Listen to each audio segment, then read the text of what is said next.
So do you know roughly how much your entire collection of Pokemon TCG is? So I would say today's value is probably around. I've had a love-hate relationship with PSA since 1995. Why couldn't PSA have done that?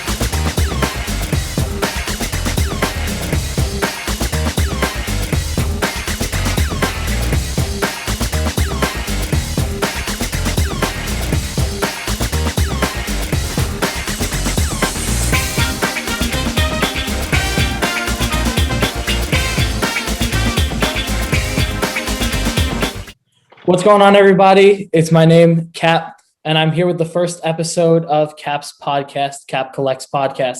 And I'm joined by a very special guest, someone you all know and an absolute pioneer in the Pokemon TCG world, Gary, Real King Pokémon. Thank you so much for your time, Gary. Well, thank you, Cap. I'm really happy to be doing this, and I've been paying attention to you, and I see the work you're doing. I'm glad to be a part of it.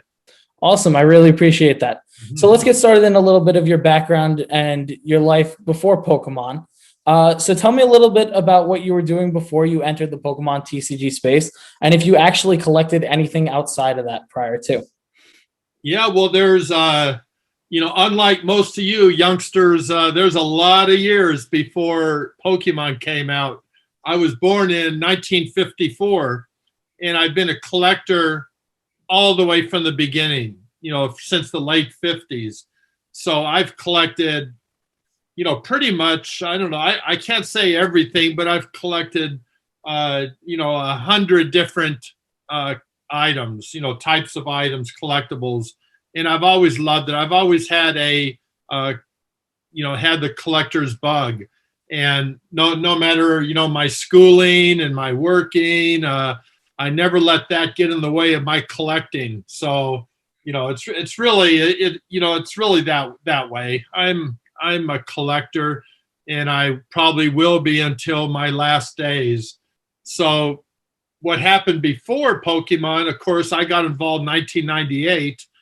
So for those years before, I was into comics, going all the way back to the 1920s, pulp magazines, which I still love, Silver Age comics, not so much Golden Age, but Silver Age comics, and then, modern comics, all of the collectible card games from the TV shows of the 1960s and 1970s. I had to complete all those sets too. And I still have those. I still have just about all of them. And most of them are worth absolutely nothing, but I love them because of the work it took to put them together. And I was talking to my wife earlier, to Twan, and I was explaining to her that we were talking about MetaZoo, which I got a box and I opened them up, and I really like those. And so she was saying, shouldn't you sell them because they're high value now, and that. And I said, well, honestly, back when Pokemon started, there were probably 10 different types of card games that started, and I collected them all, and 9 out of 10 were, ended up, losing value or being worth very little, with the exception of like Dragon Ball and Yu-Gi-Oh! And a little bit of Magic. And I collected all the early Magic sets though too. I told her, well, you never know what's going to blow up in value, what's not going to, and it's kind of my excuse to just keep on collecting and not having to sell anything, because I'll say, well, what if these could go up to thousands of dollars? And then she'll go, oh, you really think so? I said, well, the possibility's there. And now she's not going to watch this, is she? We'll see. So you talked a lot about the value of your collection, and it really makes me think back to your Pawn Stars days and when you appeared on there. And I know in the Logan Paul video that initially sparked this massive boom in the TCG market, you discussed how you had little to no intent to actually sell your collection when you went on the show. And I thought that was really fascinating, and in hindsight, looks like a very genius decision. But I wanted to know what led you to make looks like it. Yeah, of course. And I wanted you to talk a little bit about that process, your decision to go on the show, and what you were really thinking prior to actually making the step onto the show? Sure. Well, in early 2016, Pokemon Go started, and that was a big boost for the hobby. There was a lot of interest. There. I mean, certainly you and your listeners, they remember that, and then around summertime, it started to die down a little bit, level off and die down a little bit. And that's when I got the Pawn Stars opportunity. The producers contacted me and asked me if I could put something together and bring it on the show. And I said, well, this might be the shot in the arm the hobby needs to piggyback off of Pokemon Go. And so I said, certainly I'll do that, with no intention of selling anything. And so I put together the chart. I brought out my Charizard collection, and the approximate market value was probably in the area of 400,000 at the time. And so I asked for 500,000 for the whole collection. The negotiation was totally real. Being put on the show was set up, but once I was on the show with my items, the negotiation was real.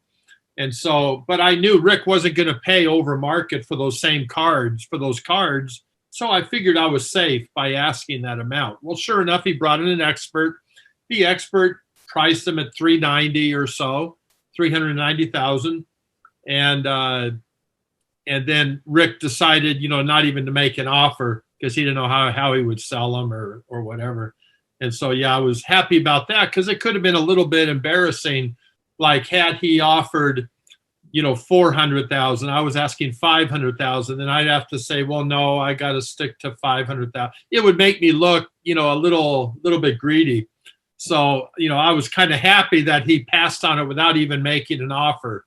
But I sort of expected that he wasn't going to get up to my number. I knew that. So anyway, it turned out that blew up the hobby to even a higher level than Pokemon Go did. I mean, because all the fans of the Pawn Stars, they're looking and they're going, Pokemon, $500,000. And then they're saying, my kid used to collect those. Where are they? They're in the closet, or they're in the garage, or packed away in storage. They started pulling out their binders and looking at the cards, and suddenly it legitimized the Pokemon collectible hobby when there was that kind of money involved. And so, whether it was, you guys, wanting to go back and get your old binders and see what you got, or whether it was your parents, because you guys were off to school or something, your parents saying, well, my son has a whole bunch of those, and checking it out. It really caused a lot of activity. And so sure enough, it that happened, probably millions of times across the world.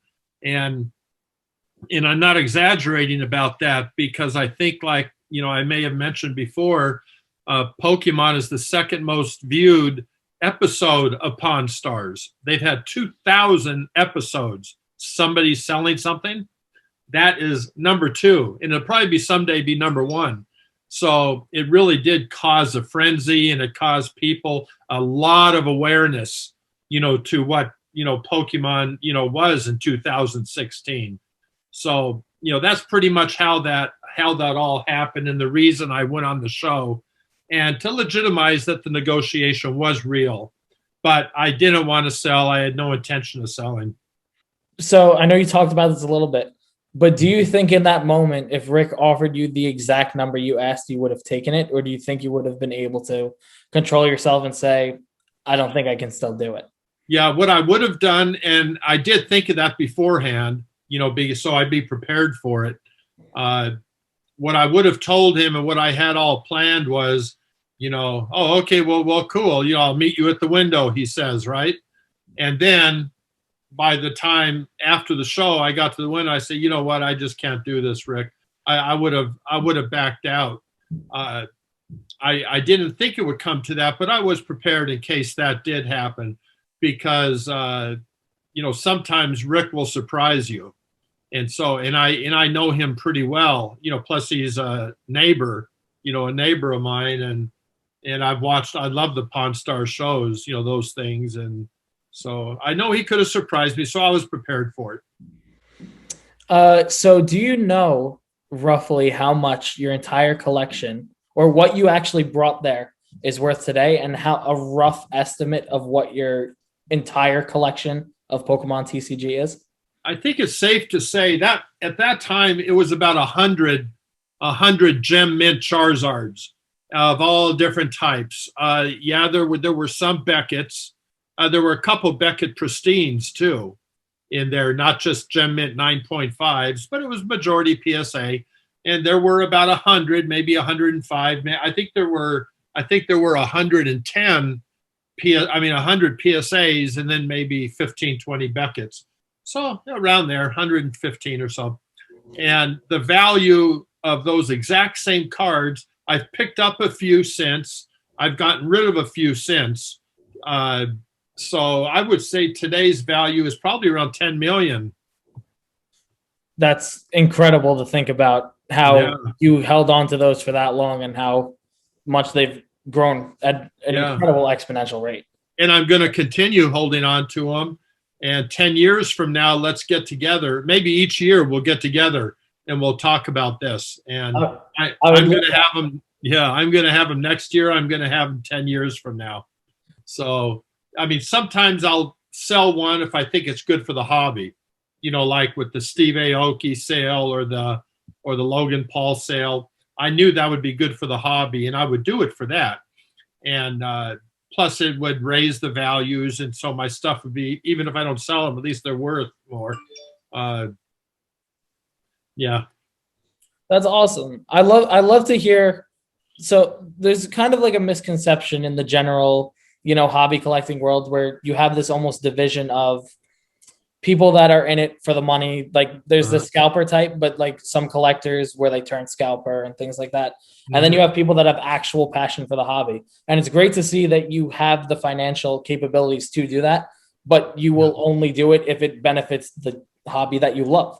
That really is incredible. Because at this point in my life, I don't need money to pay my bills. I don't need the extra money to pay my bills. I've been through years of that scene, so it's not like I'm not familiar with it. It's just that now, I'm 67 now. I've worked my whole life, and now I don't, fortunately don't have to worry about my, day-to-day bills. So I can afford to hang on to them. And the thing is, Cap, what if I sold something, I got the cash, what would I rather have, the cash, $100,000 in cash or a $100,000 card? I'd rather have the card, because the cash would serve absolutely no purpose. And there's nothing I could spend it on that I would enjoy more than this. So, and then you mentioned my overall collection. That I can't really tell you. I have some storage lockers, and in one of them, I have my Pokemon collection where I keep everything. Everything except some Charizards I show off, and those are at the bank, in and out of my bank. I have a lot in storage, a lot of vintage, sealed product. But I honestly have absolutely no idea. I don't remember exactly what all is in there, and I don't have a total number. I have to admit it's probably a lot, but I don't know my whole collection, what that value would be. You talked a lot about your passion for the hobby. I want you to talk about something that I have firsthand seen, something that you are very passionate about, what you are doing with the Aoki Foundation. Would you mind talking about that a little bit? Oh, not a bit. Yeah, no, that's, I can hardly get through an interview or even a random meeting with somebody without talking about that. It basically means the world to me now. And Steve Aoki also is a neighbor and a longtime friend of mine. I got to admit, his work, his music work, and that I wasn't familiar with. I don't, my boys, two of my sons probably were, but I didn't know him that way. And so when we were talking one day, and I told him I was trying to get an autism charity up and running, I was running into a ton of roadblocks because of some situation. We have an autistic daughter, so I go to a lot of therapy sessions, and I talk to the other parents. And when they're not there, I try to find out why. And usually it's a financial thing. Insurance gets, cut off, maybe lose a job, lose the insurance. And those things just absolutely break my heart, especially when it comes to the innocent kids that need those therapies in order to be the best they can be tomorrow, and so it means the world to me. So I wanted to get that up and running, but man, I'll tell you what, the politicians and the governmental protocols and things that they make it so hard to do anything. And I'm not a stupid person, right? But I could not, I hit so many roadblocks that it was frustrating. And then Steve said, well, listen, Gary, I have my foundation, the Aoki Foundation for Brain Health. And I'd like you to come in and you can operate under my charity, under the Aoki Foundation. He said, you can do anything you want. He said, I trust you. I know, I know what kind of person you are.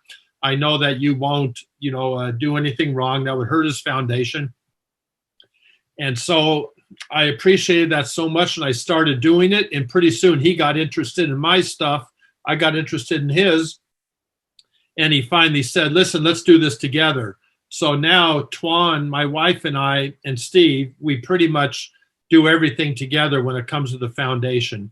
And it absolutely means everything to me. Almost everything I do has something to do with that. That's the funny thing. If I make money for doing an appearance somewhere or something like that, that money goes straight to the charity. If I make money doing giveaways or something, it all goes to the charity. My followers, they run things all the time. All the money goes into the charity. So it's all about that. It's all about that for me. And I appreciate you asking me about it, because it means so much that any opportunity I get, I want to direct people to the Aoki Foundation to donate, and that the money, every nickel, goes to the kids. We have no administration fees. We pay everything ourselves, all the expenses, all the, the lighting bills and everything. The money goes to the kids, 100%. So, and right now we have our poster promotion that I'm sure most of your people have seen. We have it plastered all over the place, and there's like 15 of us involved, content creators. Mm-hmm. Including Leon Hart and Pokey Rev and Pokey Jew and Real Breaking Nate and Super Duper Dandy. They're all involved in it. And that's going to be coming to an end at the end of the month. But they can go to the aokifoundation.org/Pokemon, and they can donate under any of our names, including Logan Paul and Steve Aoki. They can donate $10, and then that gives them a chance to win that amazing autographed poster, hand autographed by every single one of us, including Unlisted Leaf, who's in Australia, Poke Collector, who's in New Zealand. They're all signed legitimately by all of us. So, I guess that's my pitch, but I sure appreciate you asking me about that. No, of course. And for everybody watching this, it will be the top link in the description. So if you do have any financial capabilities, please consider donating to the Aoki Foundation and contributing in any way that you can. I find real passion with the hobby. I have a cousin who suffers from autism, and he's had it, his entire life, of course, and yes, very difficult for him. I personally do a lot of work with charitable works for children with cancer. So I work at a summer camp for kids with cancer, and I volunteer my time there. And then I ran the social media account for what's called the Be Positive Foundation, which raises money for children with cancer and their families who can't afford it. And for me personally, it's the most rewarding thing that I do. As much as I love Pokemon and the hobby, like being able to put smiles on kids and families' faces in this type of way, there's no better feeling in the world than being able to make an impact like that. Yeah, that's the funny thing. I get a lot of credit for the work I do, just like I'm sure you get a lot of credit for the work you do.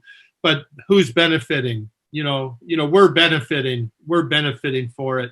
What the pride and the joy it gives to our, what it gives to me is, is a lot more than I could ever give out. And I'm sure that's true with you too. And that's the great thing about charity, because once you do it, you don't feel like you did it. You feel like you benefited from it. It's almost like you purchase the love and the joy of the good that you're doing. So yeah, that's in fact, it's one of the reasons, I do know some about your past, and I have, checked you out quite a bit. And that was one of the reasons I loved getting together with you, was because it was like we're kindred spirits and we really care about these causes, and they, they mean so much, and they benefit us, they benefit the kids. I mean, it's, it's one of the reasons I'm here. So I would like to transition into a little bit. You touched on this, and you said that you sold one of your Charizards to Logan Paul for the hobby. And it has blown up the hobby like we have never seen before. Yeah. Kids are unable, even in a Target, to be able to find a Pokemon product. Now they actually launched something program-wide. I'm not sure if you saw this, where you actually have to come in Friday morning at 8 a.m. and can only grab one Pokemon product now from the customer service desk because of how much the demand has risen from one transaction. So I want you to talk a little bit about, before we get into its effect on the TCG market, talk to me a little bit about how you two got in touch and how this came all the way through.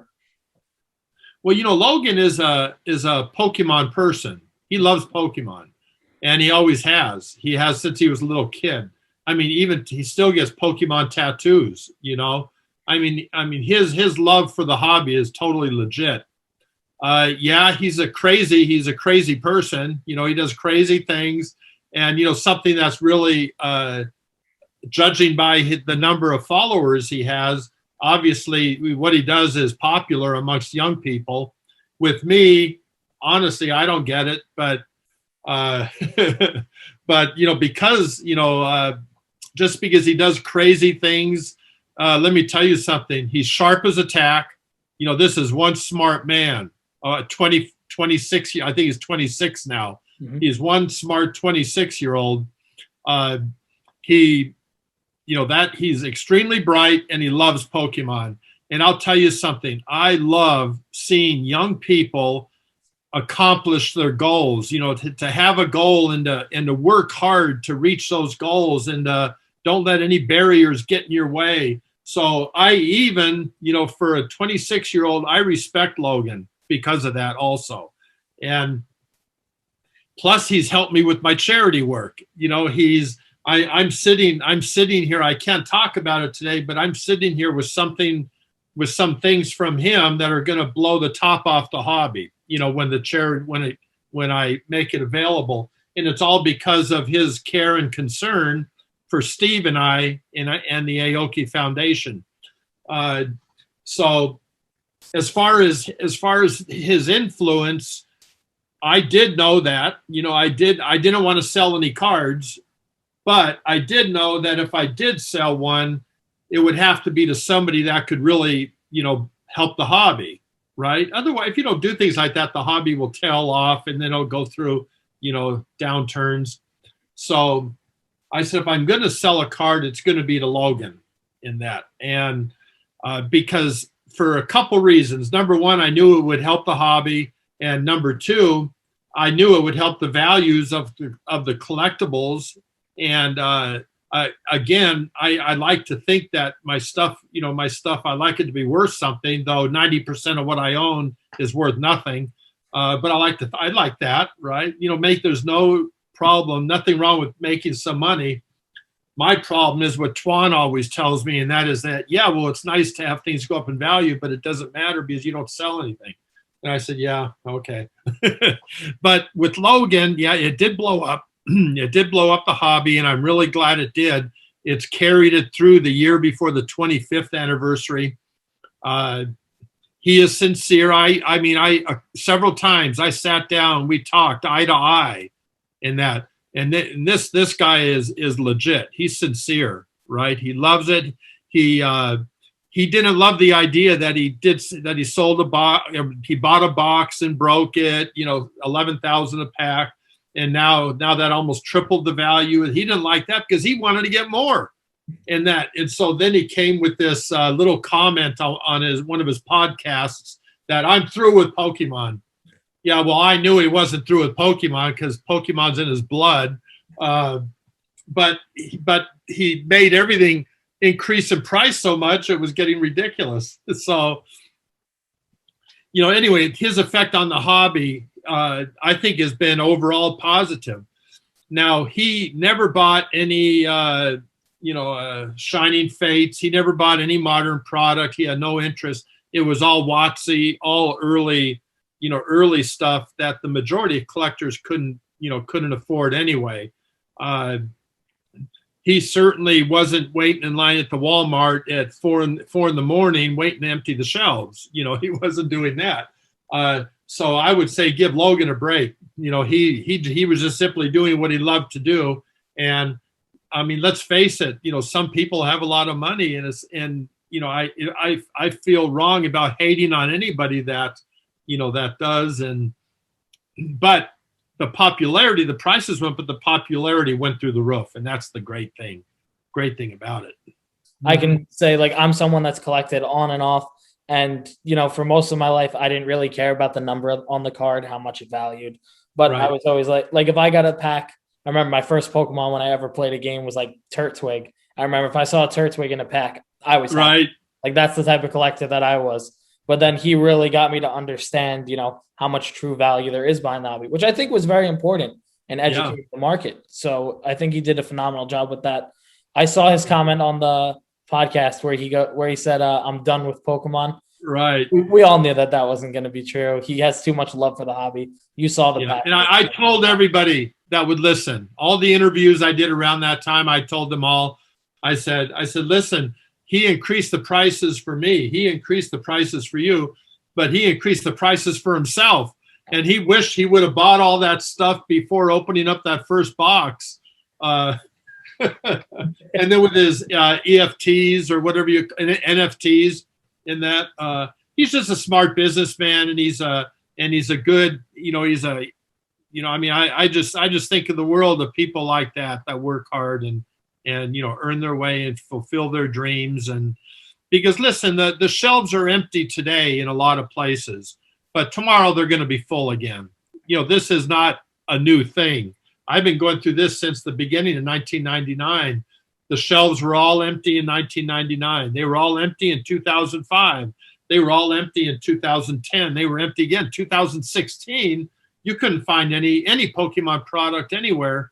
And now it's 2021, or last year, it started, this year too. So this is nothing new. Pokemon will catch up. They're going to get product on the shelves. Maybe you have to adjust a little bit. Maybe you have to start, if you want base cards, maybe you can't afford the English base today. You will tomorrow, but not today. So then you purchase Japanese base cards, which are better card stock, in the same artwork. And that, there's things that you can do to stay in the hobby and enjoy the hobby. And then you just adjust as these changes happen. That's what I loved about Scott Pratt's video, SM Pratt. He gave like 10 alternatives because the shelves were empty. So he gave 10 alternatives on what you can do to still enjoy the hobby today. And he never said a bad thing about Leon or about Logan or about anybody. He never said a negative thing in the entire, time he was talking. All he did was give solutions that were extremely well thought out. And Scott and I are very good friends, but my respect for him went up after that video because it came on the heels of some girl who made a video that was so doggone negative that it almost made me feel like I spent 20 years for nothing, trying to support and bring the hobby and support the hobby and bring it back and to keep it going. And for 20 years, all for nothing, because this girl was just such a Debbie Downer. I don't know if they use that term today, but, but then Scott dealt with the same situation, but in a totally positive way. And I absolutely love that. Now, I want to say something about that girl. Most people know her name is Caribou something. I mean, I've got a lot of messages, you know, a lot of nasty things said about her that aren't fair. Okay. Yeah. I disapproved of her, the way she put that video together. Totally disapproved of it, and shining a dark light on some of the most precious people we have in this hobby. But I've been getting messages like, you know, don't worry, she's just some girl who does, you know, skin pics on Instagram and, you know, stuff. That's totally not fair. You know, this girl, she's trying to do the right thing. She's young, in my opinion, made a serious mistake. You know, but don't be down on her, you know, as a person. She's an absolutely fine person. She's done some very good content. And I don't want to put across the, you know, anyone to think that I'm talking down to her. I'm not. I'm simply saying she's ignorant to those facts. Mm-hmm. And I did ask her to apologize to all the people. She even put me up there, you know, in one of those, you know, negative little things, you know, showing, you know, money over my face and stuff like that. You know, talking to somebody who, you know, who sold like 3 or 4 cards in 10 years, right? I mean, I've done nothing but support the hobby. So I was very much, and then doing it to like Super Duper Danny and Real Breaking Nate, absolute positive sweethearts in that. So, you know, I'm glad you're giving me a chance to talk about this, because I'm not knocking the Caribou girl. I think she does a lot of good work, and things that she does that might not be my style is perfectly fine. I mean, I'm glad she does everything on Instagram she does. I'm glad of everything she does. I just disapproved of that video, and that's all I ever talked about was that specific video, because a lot of people listened to her. 100,000 people saw that or something. She should have been 80% positive and 20% negative. There's a place to discuss the downside of the hobby, but don't discuss it only for the full time of your video. Talk about the good, the positive. Talk like Scott did about the solutions to these problems, because the solutions lead to changes. Complaining are not solutions, and they don't lead to anything in that. So that was all I was talking about. Nothing against the girl. I love the girls in the hobby. I mean, I support every single one of them. If they have 20 followers, I'll go on and do an interview with them, just because the girls in the hobby are so important. They get treated too often so poorly by a lot of young men, right? So I try to support them as much as I can. But in this case, with this girl on that video, I was very offended. It was very, very upsetting for me. But no reflection on the girl at all. No reflection on Caribou. It was a reflection on that video that she did, because it put a negative light to 100,000 people on a hobby we all love and didn't deserve that poor treatment. Now, I thank you again, Cap, for letting me, you know, discuss that, because I don't think I've gone very much into detail over that. So I appreciate you letting me go on about that. That's important. No, of course. I'm happy to give you an open forum to anything you want to discuss. I'm very happy to still share that with the world and your thoughts on it.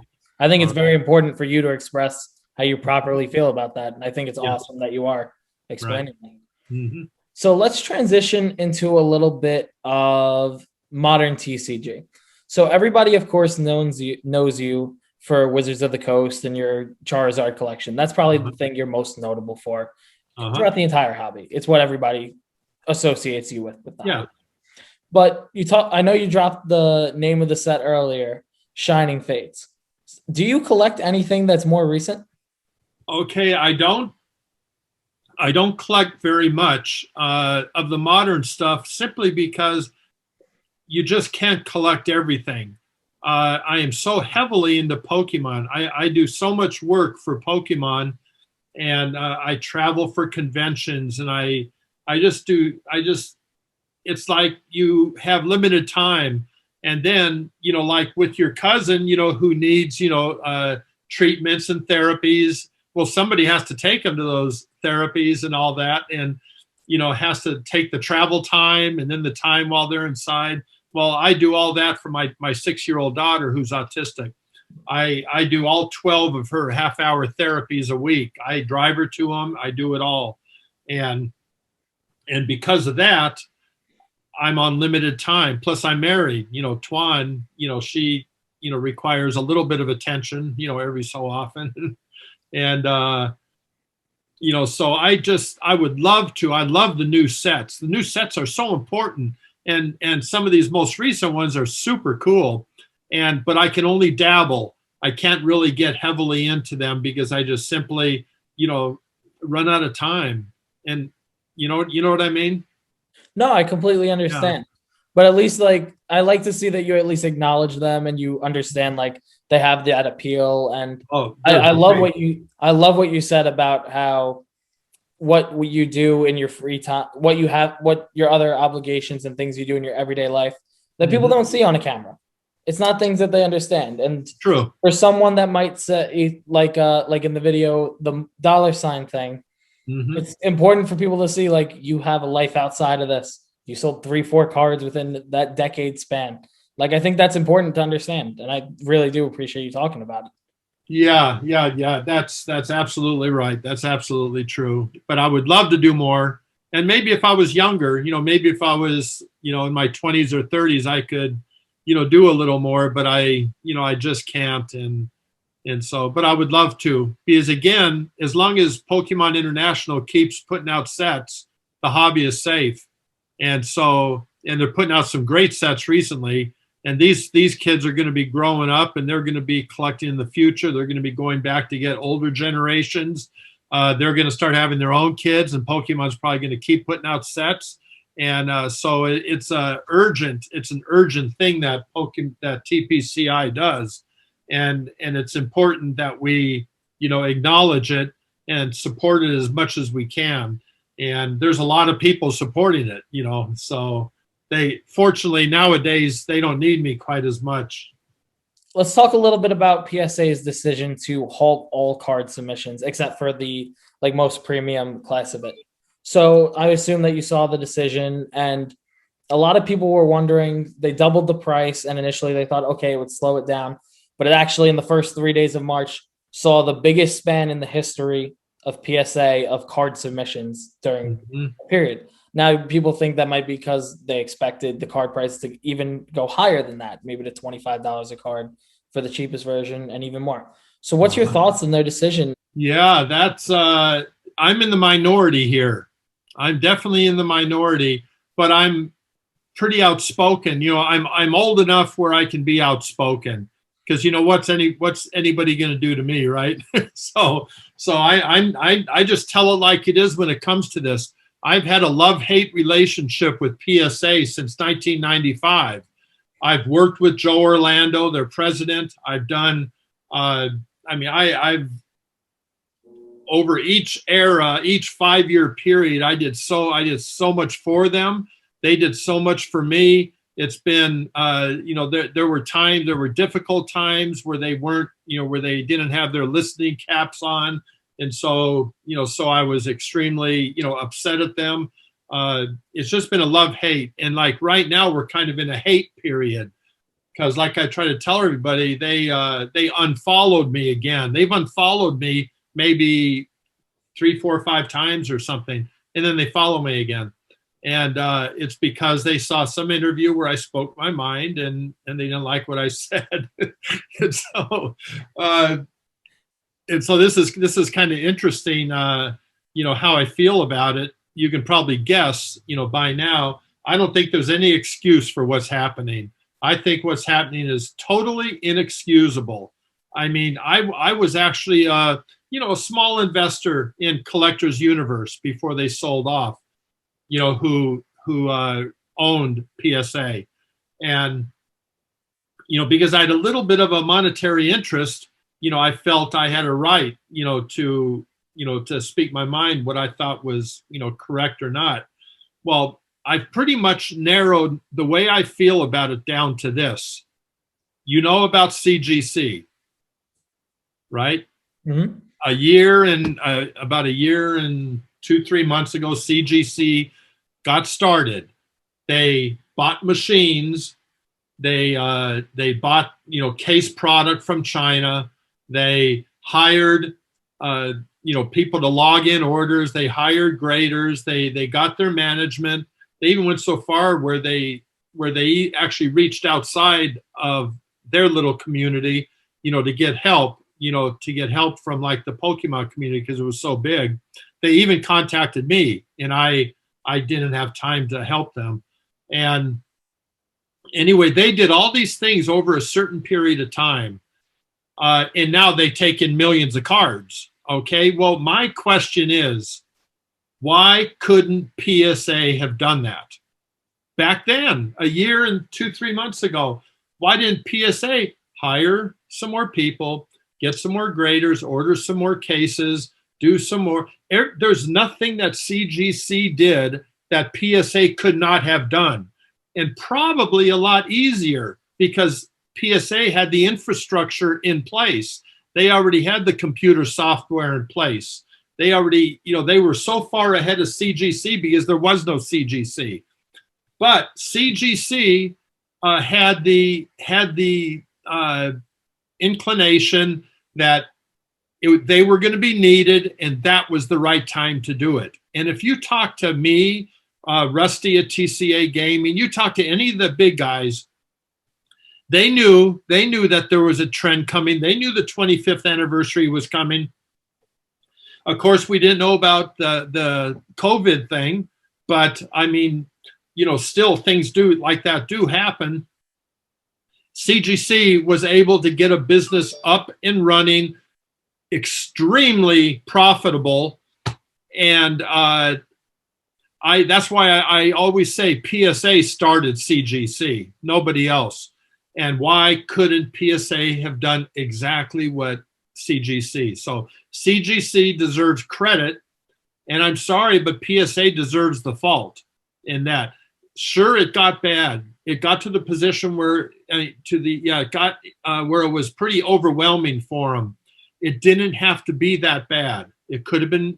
They could have made it a lot easier, and it was so poorly managed. Their thing was so poorly managed that now they built CGC. CGC is making money. People are sending cards in for sets. They're going to keep sending to CGC because they want to have the same labels on their sets, from the same grading company. And yet PSA, what did they do? They said they hired 200 people, 250 people. Well, where in the world are they? I mean, we all have orders from before summertime last year, and they're still not coming back. Well, where did those 200, 250 people go? Where are they if not grading those old orders, right? They're not. It's taking 10 months to get orders back or longer. But now I want to say something positive because I think there's a positive side. That's the main reason I'm down on PSA, because they should have known better. They're not stupid. They've been in business 25 years. They have some very good people there and some not so good. But now the positive thing, even with them and I being a bit on the outs now, they were unbelievably nice enough to designate my autograph and to take them in and authenticate that, yeah, this is Gary, and put it on the labels of the cards. I mean, I was so blown away with that for a couple reasons. Not number one, because I don't think I deserve that, right? Yeah, I've done a lot of autographs, but I don't think I deserve most of what I've done to help the hobby, has pretty much been behind the scenes in that. And then so number one, I don't really deserve it. And number two, they're mad at me.